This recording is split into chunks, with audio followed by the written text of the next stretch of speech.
Alright, ladies and germs, I debated on whether or not I wanted to even make a video about this. And at first I said, nah, but then I figured with all the different variations of saunas or heaters for the 3D printers, I have obviously this one's the X1 Carbon P2S. And I don't care what anybody says, that is not an upgraded X1 Carbon by any stretch of the imagination. Boy oh boy, I wish I would have gotten another one of these, or maybe like the H series. But it's okay. But no, anybody who says that's an upgrade to this from this is sponsored by Bambu, or blind, or has room temperature IQ. Sorry, I'm getting distracted. As you can tell how much that thing it's okay now that I've straightened it out a bit, but boy oh boy did that irritate me for a long time. Anyway, heating the what's that? I forgot the name of it. That thing in there, the area. Several variations. Earlier today I had settled on using a 50-watt mini heater that you can get off of Scamazon for like $19.99, and you can print out. Someone made a little design. It was pretty slick. It went right here, and it was nice. I obviously couldn't do one of the ones over here because of my bento box.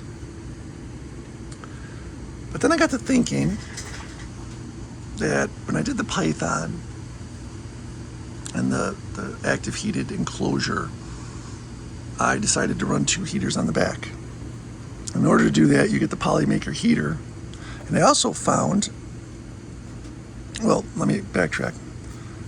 The way that you're supposed to mount this in stock configuration isn't super solid. I believe the maker suggests using 2A tape on some portion of this, which didn't seem too sturdy to me. Someone else came along and came up with this whole bottom piece. See how it's split in the middle?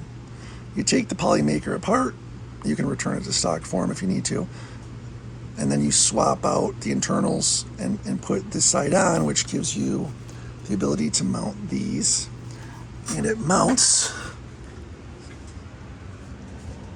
thusly to the back of your Python.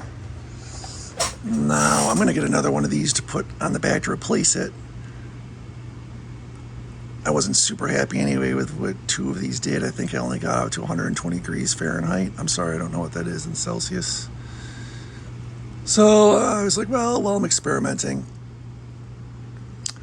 I was like, well, why can't I just do that to this? And I know cutting holes in the side of the printer might not be most people's cup of tea. I obviously don't give a shit. So I busted out with the trusty micrometers. Or, I'm sorry, the calipers. See, my brain is just not functioning right now. And I took the measurements. Now I just cut it with a Dremel. Now it's rough. I have to file it and whatnot. But this does work, and so it goes through here thusly. And then those 2 green things you see over there clip on and hold it on, and it sucks air in through the top and blows it out nice and hot on the bottom. And this goes up to 70. You can set it to 70 Celsius. I don't believe it will achieve that in here, which is fine because I believe Bambu states you shouldn't go above 60 Celsius with this. So, but you can adjust the power on this, and that's what I'll play around with it. If I need to drop it to medium or low, I will. But I do have warping issues with ASA and all the you know the typical warping issues. So I'm trying to fix that. I know this isn't everybody's cup of tea, but like I said, I had it. I already had the mount. I figured, what the hey, I think it kind of looks cool, and it doesn't take up any more room inside the unit. I said unit. So again, if it's your thing, if it's not, I know again most people don't want to cut through there. And oh, by the by, holy smokes, I thought the Dremel, this cutting tool, the Easy Lock, would just rip right through that. And boy, oh boy, was I wrong. that shit is tough. I mean, it took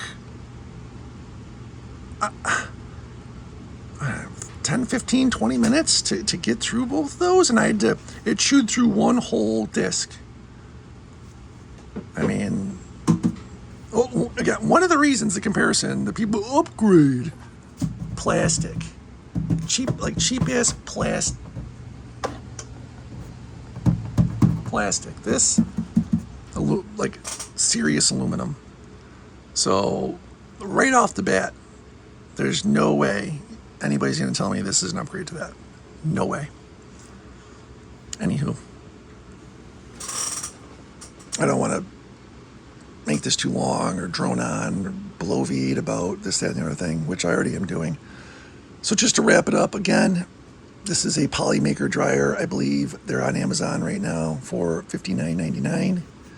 You have to print this bottom portion. I'm sorry, I don't remember anything of the name or what it is, but if you go to the Bambu Studio, search Maker World, just type in, search Python, the AMS, and it will bring up that and all the related, the box, the enclosure, and this. It will bring up this. You will see this, and obviously it'll look pretty much just like this. You can't miss it.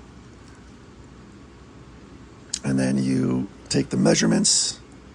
I don't remember what they were at all, but it's not that hard. And just make sure that you clear the bottom and you clear this bar. And then also, may I recommend that you completely line the inside of this with a towel or something, and then all around here, because I lined all in there and I put towels down here, and it's still got aluminum chips like dust all over, all the way to there, all over me, up there, everywhere. I was flabbergasted, again, by the toughness of that and how much junk it spewed everywhere. So now I've got to do a deep clean of that, but I think it's going to be worth it for my configuration, how I have my printer set up, what I'm looking to do, the tools I have on hand, and just, again, I could have spent, the $20 or whatever, print that, and I was feeling a little bit adventurous. So, there you have it. If you have any questions, put them in the comments, and I will address them to the best of my ability.